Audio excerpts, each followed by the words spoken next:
चलिए अब सियासी खबरों में आगे बढ़ते हुए देखिए, सियासी मंगलवार सुर्खियों में है क्योंकि दो बड़ी बैठकें हुई बेंगलुरु में और दिल्ली में। बेंगलुरु में 26 दलों के नेताओं ने मिलकर के तय कर लिया है कि उनके अलायंस का नाम इंडिया होगा, यानी Indian national democratic inclusive alliance. तो उधर एनडीए की बैठक में 39 दलों ने शिरकत की और दावा किया कि तीसरी बार एनडीए की ही सरकार बनेगी। प्रधानमंत्री मोदी ने इस दौरान कई इमोशनल बातें भी कही, लेकिन बेंगलुरु में जो 26 दलों की बैठक हुई और बैठक के बाद पीसी हुई उस प्रेस कॉन्फ्रेंस में नीतीश कुमार वहां से नदारद नजर आए। अखिलेश यादव भी वहां नजर नहीं आए, जबकि यूपी सबसे जरूरी राज्य है जहां 80 सीटें हैं लोकसभा की। बिहार में 40 सीटें हैं लोकसभा की। ऐसे में इन दोनों अहम राज्यों का प्रतिनिधित्व न दिखना कई सवाल खड़े करता है। तो उधर खबर यह भी है कि नीतीश कुमार इंडिया नाम को लेकर के जरा नाराज हैं और नीतीश इस बात से भी नाराज है कि उनके ब्लूप्रिंट पर ही चर्चा नहीं हुई। इस बात पर भी वो नाराज है कि उन्हें खास तवज्जो भी वहां नहीं मिला। ममता बनर्जी तो राहुल गांधी की तारीफ करते थकती नजर नहीं आई और ऐसे में क्या इंडिया में शामिल दल नीतीश कुमार को मना पाएंगे और मोदी के काम के सामने इन 26 दलों का नया नाम आखिर कितना असरदार होगा, ये बेहद एक जरूरी सवाल है जिसका जवाब हम आज इस बातचीत में तलाशने की कोशिश करेंगे। उधर मायावती का इंडिया से दूरी बनाना और नुकसान किसका ये करेगा। मायावती यूपी की मुख्यमंत्री रही हैं और मायावती के पास दलित वोट बैंक भी है। बहन जी तो साफ तौर पर ऐलान कर रही हैं कि वो अकेले ही चुनाव लड़ेंगी। ये तमाम मुद्दे हैं, कई सवाल हैं। आज की बहस की शुरुआत हम इसी से करेंगे, लेकिन उससे पहले एक रिपोर्ट आपके सामने रखते हैं और इसके बाद बेहद खास मेहमानों के साथ आज की चर्चा को हम और आगे बढ़ाएंगे। लेकिन पहले एक रिपोर्ट।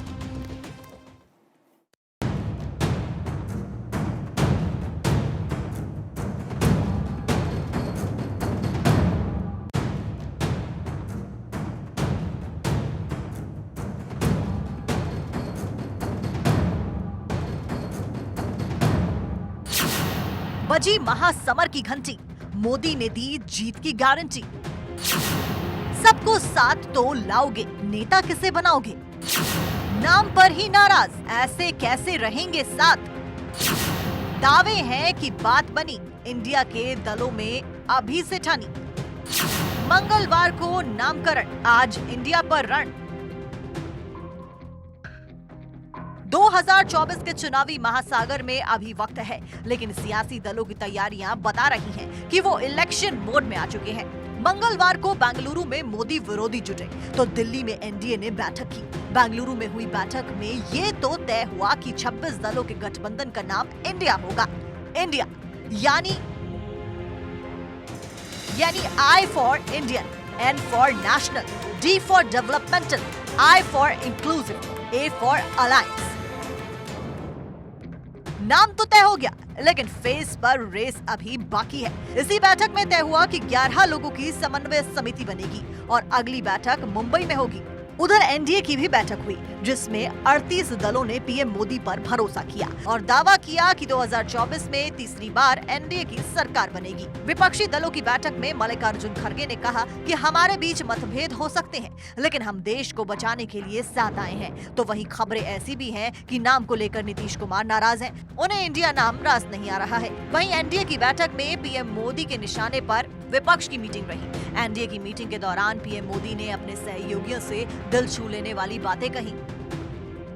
साथियों, पिछले 9 साल में मेरी व्यस्तता के कारण शायद कभी आप में से किसी ने संपर्क करने का प्रयास किया हो और मैं न कर पाया हूं। हो सकता है इस 9 साल में मेरे प्रवास के दरमियान शायद एसपीजी सिक्योरिटी का कारण आपको उचित स्थान न मिला हो सकता है किसी इनविटेशन कार्ड में आपका नाम रह गया हो। 9 साल में ऐसा बहुत कुछ हो सकता है, लेकिन आपने कभी भी शिकायत नहीं की, आपने कभी भी मन में बुरा नहीं माना। गलतियां हुई होगी, कभी कभी तो मेरे ध्यान में भी आई है कि कार्यक्रम के बाद पता चलता अरे वो तो वहां खड़े थे, उनको तो यहां होना चाहिए था। लेकिन उसके बावजूद भी आपका प्रेम कभी कम नहीं हुआ। साथियों, ये विश्वास मेरी बहुत बड़ी ताकत है, मेरी बहुत बड़ी पूंजी है। विपक्ष दावे कर रहा है कि वो एकजुट है, लेकिन मीटिंग के बाद हुई प्रेस कॉन्फ्रेंस में यूपी बिहार का प्रतिनिधित्व नहीं दिखा। अखिलेश और नीतीश दोनों प्रेस कॉन्फ्रेंस में नजर नहीं आए। ऐसे में सवाल तो ये है कि क्या वाकई इन दलों में एकजुटता है या ये कोरी कोशिशें हैं। जो हमारे देश के यशस्वी प्रधानमंत्री जी की जो नीति है, गरीबों के उत्थान के लिए, पिछड़े दलित कमजोर के लिए जो काम हो रहा है, उस गति को आगे बढ़ाने के लिए हम लोग भी साथ आए हैं। एनडीए की बैठक में चलिए विश्लेषण को आगे बढ़ाएंगे, लेकिन उससे पहले एक बेहद खास मेहमान हमारे साथ जुड़ गए हैं। जीतन राम मांझी, बिहार के पूर्व मुख्यमंत्री और हिंदुस्तानी आवाम मोर्चा के अध्यक्ष। जीतन जी, बहुत बहुत स्वागत है आपका भारत 24 पर। लेकिन जीतन जी, जिस तरीके से लोग संगठित करने की कोशिश नीतीश कुमार की तरफ से हो रही है, ये कवायद हो रही है, और इंतजार कल इसी का था जीतन राम मांझी जी कि नीतीश कुमार होंगे, अध्यक्षता करते नजर आएंगे, लेकिन ये कैसा विपक्ष है जो एकजुट हो ही नहीं पा रहा?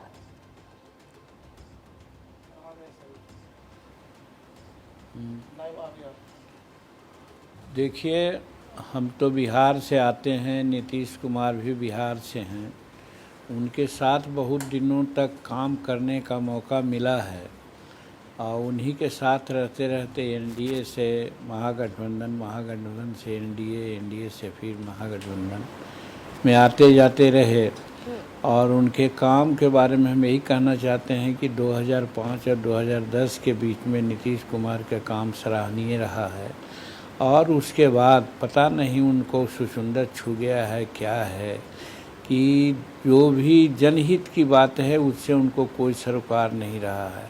वो कंस्ट्रक्शन पर बहुत ज़्यादा जोर दिए हैं दूसरों के कहने पर, और वहाँ पर एस्टीमेट घोटाला नाम की चीज़ है जिसको कि हम बहुत पहले से कहते रहे हैं। आज भी फिजूल खर्ची का आलम यह है कि गया में गंगा का पानी लाने के लिए वो 4200 करोड़ रुपया खर्च कर चुके। आज गया के लोगों को गंगा का पानी उपलब्ध नहीं है, बल्कि बहुत सारी गंदगियां आ गई हैं फल्गु नदी में, जिससे लोग निजात पाना चाहता है। और दूसरे तरफ वो म्यूजियम बनाए हैं नया, जिसकी कोई ज़रूरत नहीं थी। पटना हाई कोर्ट ने भी कहा था, हमने भी मना किया था, लेकिन वो बनाए करीब करीब 3,500-3,000 करोड़ का। और आज अंडरपास बना रहे हैं नया म्यूजियम से पुराना म्यूजियम तक के करीब करीब 3,371 करोड़ का। मेरे कहने का मतलब है कि सोशल सेक्टर में गरीब लोगों को जो पेंशन मिलना चाहिए, दूसरा राज्य देता है 1,000 रुपया, 1,500 रुपया, और हमारे के यहाँ मात्र 400 रुपया मिलता है, वो भी 200 रुपया हम बढ़ाए थे जी। तो कहने का मतलब है कि गरीब लोगों के योजना के बारे में वो बात सोचते नहीं हैं और सिर्फ फजूल खर्ची की बात करते हैं। लेकिन जीतन जी, एक और चीज तो बना रहे हैं, इंडिया बनाया है उन्होंने, कुमार को कोई नई नहीं पार्टी मानेगा। बना रहे हैं, प्रधानमंत्री मोदी के खिलाफ लड़ना चाहते हैं, एनडीए को टक्कर दे रहे हैं। एक और चीज बनाई है उन्होंने, इंडिया, लेकिन कल खुद नदारद नजर आए हैं जीतन जी। कहाँ बनाए, इंडिया बनाए, चाहे जो भी, एक तो गलत है। भारत देश के नाम पर पार्टी नहीं होनी चाहिए थी, लेकिन जो हुआ से हुआ। लेकिन उनका नेतृत्व को कौन स्वीकार रहा है? उनको कन्वीनर बनाने की चर्चा थी कि बेंगलुरु में तो बनावेंगे, लेकिन लोग नहीं बनाया। दूसरा आइटम हो गया कि मुंबई में हम जाके कुछ करेंगे, तो वो शायद मीटिंग छोड़ के पहले ही भाग गए वो। तो मेरा कहने का मतलब है कि नीतीश कुमार फेलुअर तो बिहार में रहे ही हैं, और हिंदुस्तान का नेतृत्व कैसे करेंगे ये हम लोग डाउट करते रहे हैं, और आज भी लोग ने यही डाउट किया है, जिसके चलते बेंगलुरु के मीटिंग से उनको पहले जाना पड़ा। नहीं तो जीतन जी, जिस तरीके से ममता बनर्जी, राहुल गांधी, सोनिया गांधी, अरविंद केजरीवाल वहां पर मौजूद रहे, कहा यही जा रहा है कि नीतीश कुमार को संयोजक बनाया जाएगा, लेकिन ये तो कल की ही मीटिंग में फैसला हो जाना चाहिए था। अब जिस तरीके से वो प्रधानमंत्री मोदी के चेहरे के खिलाफ लड़ना चाहते, क्या लगता है आपको? आप तो उनके साथ रहे हुए हैं, आप तो उनके सहयोगी रहे हुए हैं, और कहीं ना कहीं नीतीश बाबू के बारे में यही कहा जाता है कि उनको अपना काम हो तो वो करवा लेते हैं, और जब पलटी मारनी होती है तो मार लेते हैं। अभी क्या लग रहा है आपको? क्या ये बड़ा फॉर्मेशन, बड़ी पार्टी बनती दिख रही है आपको? एकदम नहीं, मैं तो कह दिया पहले ही कि उनके नेतृत्व में कोई बड़ी पार्टी या गठबंधन बने, ऐसा संभावना नहीं है।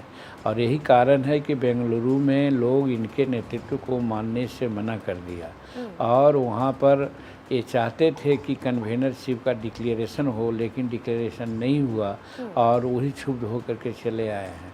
तो इनमें पार्टी चलाने की मादा नहीं है, स्वार्थ की बात आती है, अनरियलिस्टिक अप्रोच इनका रहता है। नहीं, लेकिन अप्रोच तो जीतन जी ये भी है कि प्रधानमंत्री बनना चाहते हैं, लेकिन आपको लगता है ये जो तमाम दल उनके साथ जुड़े हुए हैं और राहुल गांधी वहां पर हैं, ममता बनर्जी हैं, कल ममता बनर्जी सरेआम तारीफ कर रही थी प्रेस कॉन्फ्रेंस के दौरान राहुल गांधी का, नीतीश बाबू का नाम नहीं लिया उन्होंने। प्रधानमंत्री पद के दावेदार होंगे क्या नीतीश बाबू? ये तो पहले ही हम कहे कि मुंह में या मिट्ठू बनने से काम नहीं ना होता है, लोग चाहेगा तब ना। बाकी जो गठबंधन की बैठक हो रही है विपक्षी दलों का, वहाँ पर कई एक प्राइम मिनिस्टर के उम्मीदवार हैं, लेकिन मैं तो यही कहता हूँ कि प्राइम मिनिस्टर के लिए कोई जगह नहीं है, कोई वैकेंसी नहीं है। 2024 में भी नरेंद्र भाई मोदी जी हर हालत में हिंदुस्तान का प्रधानमंत्री बनेंगे, वो देश और विदेशों से यही सिग्नल आ रहा है।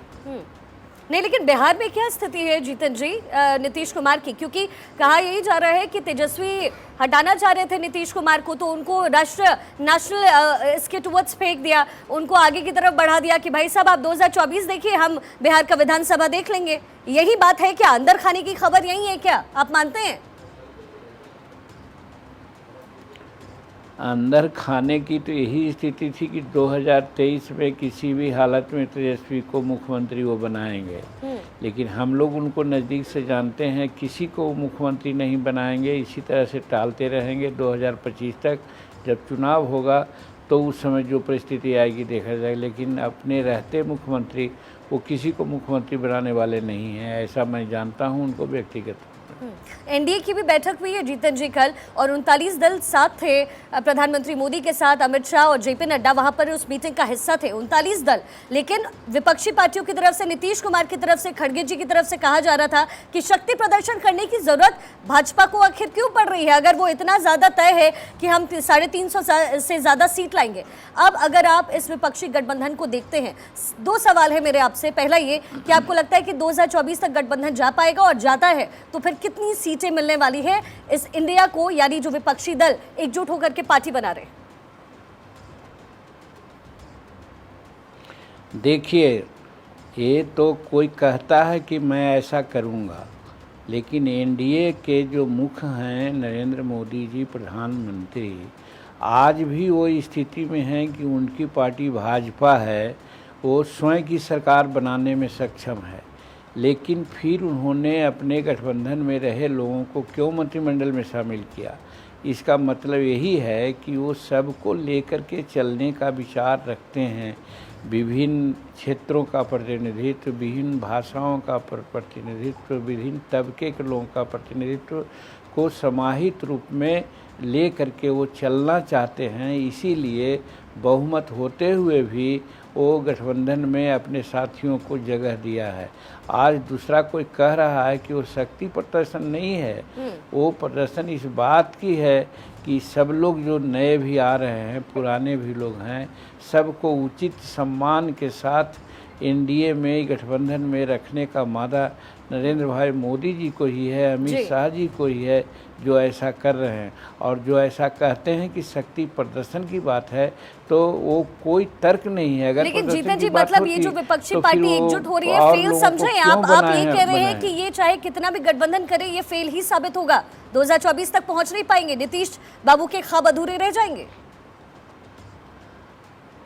न विरोधी दल का कवायद चाहे जो हो कर लें, करना चाहिए, मैं नहीं कहता हूँ, लेकिन देखिए न, मॉर्निंग शोज दी डे जी।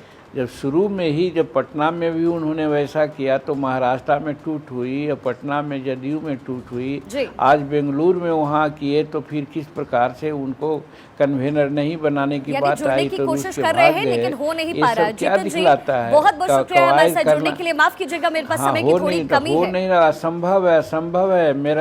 मेरा प्रेडिक्शन है कि ये नहीं होगा। जी, बहुत बहुत शुक्रिया जीतन राम मांझी जी हमारे साथ जुड़ने के लिए। नामदार वर्सेस कामदार, आज उसी मुद्दे पर हम चर्चा कर रहे हैं। एनडीए वर्सेस इंडिया, जो नई पार्टी लगातार बनाई जा रही है, नीतीश कुमार बना रहे हैं, विपक्षी पार्टी मिलकर के बना रही है, लेकिन इसका निष्कर्ष क्या निकलेगा, ये एक अहम सवाल है। गेस्ट का बड़ा पैनल हमारे साथ मौजूद। एक बार इंट्रोडक्शन करवा देते हैं। भास्कर घोष, नेता बीजेपी के, इस वक्त हमारे साथ स्टूडियो में मौजूद हैं। नीरज मिश्रा, प्रवक्ता कांग्रेस के, हमारे साथ जुड़ेंगे। गौरव चाचरा, प्रवक्ता सपा के, इस वक्त स्टूडियो में मौजूद हैं। अवधेश कुमार, वरिष्ठ पत्रकार, इस वक्त हमारे साथ मौजूद। और शहनवाज भारती, राजनीतिक विश्लेषक, आप भी हमारे साथ इस वक्त मौजूद। नीरज मिश्रा भी इस वक्त हमारे साथ जुड़ गए।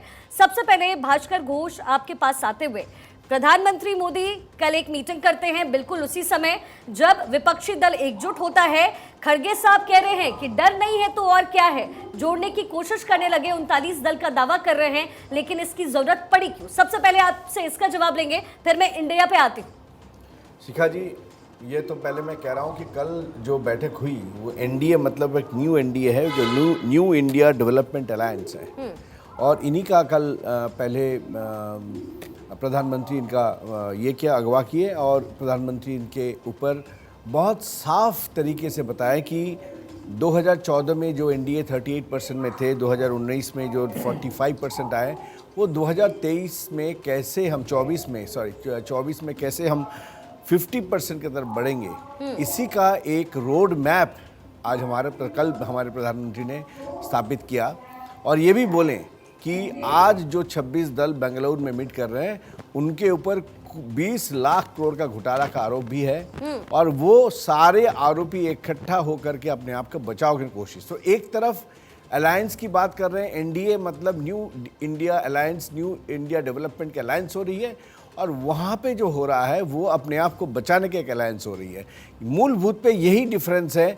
कल का दिल्ली का जो मीटिंग हुआ और बेंगलोर में जो मीटिंग हुई, ये दोनों में यही मूलभूत का फर्क है। कल प्रधानमंत्री कह रहे हैं कि यूएस, यूके, सारे विश्व आज अभी से ही भारत के साथ संबंध जो है वो और भी मजबूत कर रहे हैं, क्योंकि उनको पता है कि इंडिया अलायंस यहाँ तो देश के अंदर लड़ाई हो रही है ना, तो आपको क्या लग रहा है जो इंडिया इसका फॉर्मेशन हो रहा है, हालांकि देखिए इसमें अभी बहुत सारे टूट के पेज हैं, इसमें कोई शक नहीं है, लेकिन कांग्रेस और जो विपक्षी दल है वो तो यही कह रहे हैं कि आप क्यों जुड़ रहे हैं, आपने सेम डेट सेम वक्त आपने क्यों चुना? क्योंकि डर तो लग रहा है कि विपक्षी दल जुड़ेंगे तो वोट तो कटेगा ही कटेगा। कांग्रेस को ये डर सताना बहुत स्वाभाविक है, क्योंकि कांग्रेस डर रही है कि आज के दिन में उनके हाथ नीतीश जी छोड़ न दें। जो ममता जी 2 दिन पहले ही, 1 हफ्ता पहले पंचायत इलेक्शन में 12 कांग्रेसी को मार चुके हैं, उनका हाथ उनके खूनों से रंगे हुए हैं, उनके साथ भी आज मजबूरी में राहुल गांधी को और फोटो पोज देना पड़ता है, सोनिया गांधी और खड़गे साहब का। तो यही साफ हो जाता है कि जिस तरह से अलायंस नहीं, जिस तरह से कॉम्प्रोमाइजिंग वो कर रहे हैं, तो ये कॉम्प्रोमाइज का जो फॉर्मूला है, ये फॉर्मूला ही दिखाता है कि ये बेसिकली चलिए ठीक है, फॉर्मूला क्या है? नीरज मिश्रा, क्या मजबूरी है कांग्रेस की? हालांकि तस्वीरें देखकर मुझे मजबूरी कुछ खास नजर नहीं आई, क्योंकि वहां भी जो मुख्य चेहरा वहां उस पोस्टर में लगा हुआ था वो सोनिया गांधी जी का था, मल्लिकार्जुन खड़गे का था और राहुल गांधी का था। उसके बाद वो तमाम विपक्षी नेता नजर आ रहे थे, भले ही ममता बनर्जी खुद क्यों ना हो, लेकिन क्या आखिर मजबूरी है कि जो आपके विरोधी नेता थे उनके साथ आप हाथ मिलाने को तैयार है? क्या प्रधानमंत्री मोदी को लेकर डर है आपके दिल में? सबसे पहले तो जो चमोली से खबर आ रही है और जो वहाँ शोकाकुल परिवार है, उनको हम कांग्रेस पार्टी की तरफ से अपनी संवेदना और जिस तरीके की भी सहायता हम लोगों से वहाँ रिक्वायर्ड होगी वो देने का आश्वासन देते हैं जी। अब दूसरी बात, जब आप बात कर रहे हैं विपक्षी एकता और इंडिया वर्सेस एनडीए की, तो सबसे पहली बात तो ये है कि जो एनडीए जिसको ये न्यू इंडिया बता रहे हैं, उसकी जो कल मुलाकात हुई जिसमें 39 दल थे सो कॉल्ड, उन 39 दलों के अगर आप आंकड़े को देखें तो उसमें 90% ऐसे दल थे जिनकी लोकसभा के अंदर संख्या और प्रदेशों के अंदर जो सरकारें हैं उसमें जो संख्या है वो 5 से कम है। तो सिर्फ नाम के लिए कुछ लोग वहां इकट्ठा हुए, और वो सिर्फ वो लोग थे जो मोदी जी को, जो उनकी आदत है कि उनकी कोई तारीफ कर दे तो उनकी आंखें बंद हो जाती हैं, क्योंकि ईडीआई सीबीआई का जब तंत्र चल रहा होता है तो ऐसे ही लोग हैं जो उनकी तारीफ करने लगते हैं और ईडीआई सीबीआई का तंत्र उनसे हट जाता है। तो ऐसे 39 दल वहां पर इकट्ठे हुए, और जहां तक ये बात आई कि क्या हम लोगों की मजबूरियां थी, हम लोगों की तो ऐसी शिखा जी मजबूरी कोई नहीं है। ये जितने दल आपको वहां दिखे, 27 टू बी वेरी स्पेसिफिक, इन 27 दलों का एक बड़ा सीधा सीधा मानना है, इस नरेंद्र मोदी सरकार ने जिस तरीके से मणिपुर के नरसंहार के ऊपर चुप्पी साधी है। ऐसी नपुंसक सरकार आज तक इस देश ने नहीं देखी। नहीं, लेकिन कल विपक्षी सुनिए शब्दों का मर्यादा रखेंगे नीरज जी। मुझे जवाब इसलिए चाहिए, आप मेरी नीरज जी मेरी आप बात सुनिए। देखिए, यहाँ जवाब इसलिए चाहिए क्योंकि जो आवाम है, जो जनता है, जो आपको वोट करेगी, आप ये पार्टी क्यों बना रहे हैं, ये जवाब चाहिए। अब सबसे बड़ी बात ये है कि अगर आप फॉर्मेशन कर रहे हैं, आप एकजुट हो रहे हैं, तो फिर सोनिया गांधी वहां मंच पर क्यों नहीं आई? क्योंकि राहुल गांधी को चेहरा बनाना चाहती है वो इस दल का। नाम पर सहमति इंडिया को लेकर हुई, नीतीश बाबू चले गए छोड़ करके, यही खबरें मिल रही है सर कि नीतीश बाबू को आप खुश नहीं कर पाए। नीतीश कुमार जो लगातार विपक्ष को साथ लेकर चल रहे हैं, वो खुश नहीं है। जनता कैसे खुश होगी, कैसे आपकी बातों पर यकीन करेगी? शिखा जी, आपको एक चीज समझनी होगी, इस देश के अंदर जो 60% आवाम है, उसके ऊपर ये 27 दल जो हैं वो सुशासन दे रहे हैं। देश का सबसे बड़ा लाभार्थी वर्ग, चाहे वो 500 रुपए का सिलेंडर हो, चाहे 100 रुपए से नीचे का पेट्रोल हो, और चाहे वो 6.5 लाख नौकरियां जो 1 साल के अंदर बिहार सरकार ने दी है, वो सब यही विपक्षी दल जो अब इंडिया के नाम से जाने जाएंगे, उन दलों ने दी है। जहां तक बात रही नीतीश जी के नाराज होने की, सर बिहार में इन्हीं विपक्षी दल के जो संयोजक बनने की कोशिश कर रहे हैं ना, वो लाठियां भाज रहे हैं, आप इस बात को भूलिएगा मत। शिखा सुनिए गौरव, नीतीश कुमार की नाराजगी जो बात कर रहे हैं, भारत 24 का कैमरा और माइक उस मीटिंग के अंदर नहीं था, पर हम लोग उस मीटिंग में मौजूद थे। और ललन सिंह जी का बयान आप अपने हेडलाइन में नंबर, लेकिन नीरज जी, भारत 24 की सीनियर एंकर शिखा ठाकुर वहां पर जरूर मौजूद थी, पल पल का अपडेट जरूर ले रही थी। नीतीश बाबू सामने से गुजर जाते हैं और वो रुकते नहीं है, क्योंकि वो फ्लाइट में देरी हो रही थी। सर कल बहुत देर रात हम पहुंचे यहाँ पे। गौरव चाचरा, प्रवक्ता सपा, एक वीडियो दिखाता हूँ कि नीतीश जी ने कैसे कहा कि हम सब एकजुट हैं, और अगली जो मीटिंग होगी उसमें किस तरीके से आगे के निष्कर्ष निकालने, उस पर बात होगी। चलिए ठीक है, फिर मुंबई में देख लेंगे सर। मैं तो उम्मीद कर रही थी कि कल संयोजक के नाम की घोषणा हो जाएगी। गौरव चाचा, सपा प्रवक्ता, मैं नीरज जी आऊंगी, मुझे 1 सेकंड में सबसे एक जवाब ले लेती हूँ। Neeraj ji, I'll get back to you. Neeraj ji, I'll get back to you. Just give me few seconds. गौरव चाचा जी, सपा प्रवक्ता हैं आप। कल अखिलेश यादव वहां पर मौजूद थे, आंखों के सामने से वो निकल गए, लेकिन प्रेस कॉन्फ्रेंस में नहीं रुके। वजह दी गई कि फ्लाइट के लिए बहुत देरी हो रही है। उत्तर प्रदेश सबसे ज्यादा लोकसभा सीटें, क्या आपको लगता नहीं है कि उस समय अखिलेश को वहां मौजूद होना चाहिए था, और क्यों मौजूद नहीं थे? देखिए, पहले तो मैं आपके चैनल के माध्यम से इस देश की जनता को बधाई देना चाहूंगा। जो आपकी समस्याएं थी, बढ़ती महंगाई, बेरोजगारी, महिला अपराध, किसान दुखी, नौजवान दुखी, व्यापारी दुखी, पिछड़ा, दलित, अल्पसंख्यक, मुसलमानों पे जो अत्याचार हो रहा था, उससे निजात पाके एक साफ सुथरी सरकार और एक आपकी खुशहाली और तरक्की के लिए एक रास्ता निकाला गया है, जिसको एक गठबंधन के रूप में पूरे देश की विपक्षी एकता एक होके जो एनडीए के विरुद्ध चुनाव लड़ेगी, उन्होंने नाम दिया इंडिया का। तो मैं आपको बहुत बहुत बधाई देता हूं कि आपके लिए एक ऐसी पार्टी निकल के आई है। गौरव जी, सवाल मेरा ये है कि अखिलेश कहाँ थे? आपको पता है समय मेरे पास कम है, let's come to the point. होएगा इस बार, देख लीजिए अखिलेश कहाँ थे? मेरा सवाल ये है गौरव जी की फ्लाइट थी, उससे पहले सारी बातें वहां पे हो चुकी थी। कल की पार्टी से भी जरूरी था क्या? सारा कुछ सेटल हो चुका था। क्या सेटल है?